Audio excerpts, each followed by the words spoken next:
I think so Imran Khan अच्छा बंदा था या नहीं था, ठीक है, लेकिन ये तारीख है पाकिस्तान की, किसने 5 साल पूरे नहीं किया, तो ये इमरान खान भी नहीं पूरे करने थे। इमरान खान साहब जो हैं वो अपना एतमाद खो चुके हैं और as soon as possible Imran साहब को जो है वो रिज़ाइन करना चाहिए।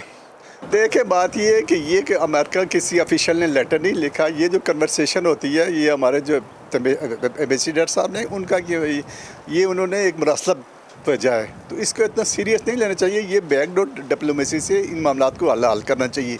जो करप्ट लोग हैं उनको कोई पूछने वाला नहीं है, उनके ऊपर इतने केसेस हैं, इतने अरसे से चल रहे हैं, जजों ने लगाए हुए हैं। लेकिन मैं अभी रिसेंटली आया हूँ पाकिस्तान से, तो वहाँ पे जो सूरत हाल देखी जा रही है, जो महंगाई है वो इमरान खान के कंट्रोल में तो नहीं है। वो तो इन्होंने जो पौधे लगाए हुए हैं शुरू से, वो कंट्रोल करते हैं हर चीज़ को।